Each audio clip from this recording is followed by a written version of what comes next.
Karibu sana. Mimi naitwa Bado Buku kutoka kwenye kampuni ya Bado Buku Electronics.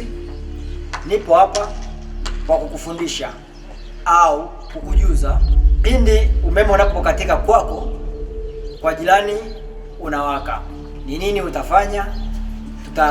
Nitaenda kukuonesha ni kitu gani ufanye. Tutaenda kwenye main switch ili ujue ni nini ufanye kabla ya kuchukua hatua za kutafuta fundi. Naomba twende kwenye main switch.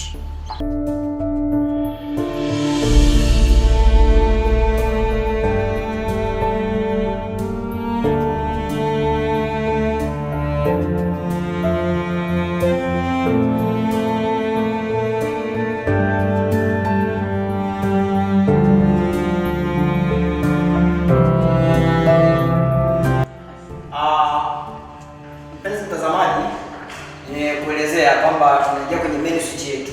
Hii main switch yetu ina mambo mengi hapa. Kuna circuit breaker, kuna insulator, kuna manager ambazo ni hizi hapa. Lakini hizi manager, kila manager unayoiona hapa ina kazi yake. Circuit breaker inapokea umeme, insulator inasambaza umeme na manager inasambaza umeme kwenye wiring. Imetokea umeme wako umekatika au umezima ghafla na unaona kwa jirani umeme unawaka, aidha ni hatua gani ambayo inabidi ufanye? Unapokuja hapa, cha kwanza unashusha circuit breaker yako ambayo ni hii. Ukishashusha circuit breaker, unashusha insulator na manager zote unahakisha ziko chini. Ukishashusha manager hizo, hatua inayofuata unapandisha circuit breaker. Ukipandisha circuit breaker ukaona haijashuka, maana iko sawa, unafuata insulator. Ukipandisha insulator ukaona haijashuka, maana iko sawa, unaenda hatua kwa hatua kwenye battery hizi. Unapandisha battery moja huku ukiangalia kama circuit breaker itashuka. Circuit breaker isiposhuka, unapandisha nyingine, unafuata nyingine huku ukiangalia ukiwa makini kwamba circuit breaker imeshuka au haijashuka. Ikiwa haijashuka, unafuata hatua kwa hatua.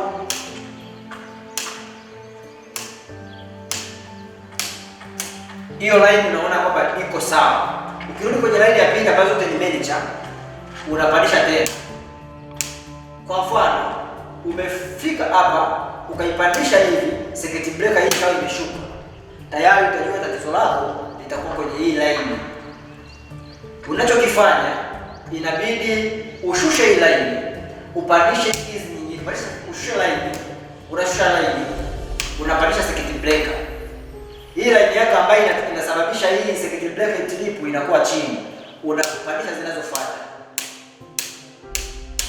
Ukiona umepandisha circuit breaker haijashuka, maana tayari hili ndio lilikuwa linaleta tatizo kwenye nyumba yako, ili umeme kukatika.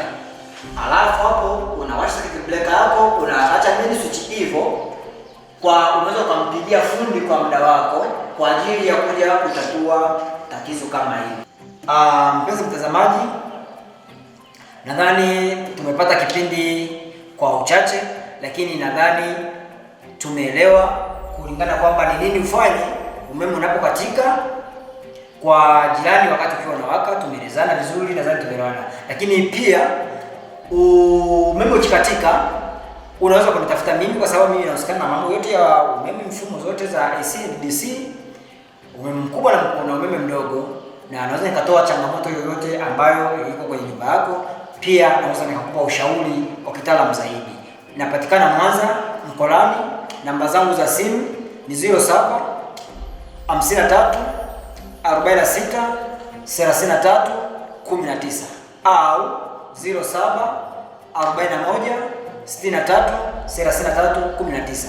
Pia napatikana kwenye mitandao ya kijamii kwa jina la Bado Buku Electronics au Bado Buku Brand. Karibu sana wateja wangu, tufanye kazi wote, tujifunze pamoja. Tutaendelea na kipindi wakati mwingine. Usiache kunifuatilia kupitia kwenye chaneli yangu ya Bado Buku Brand. Asante sana.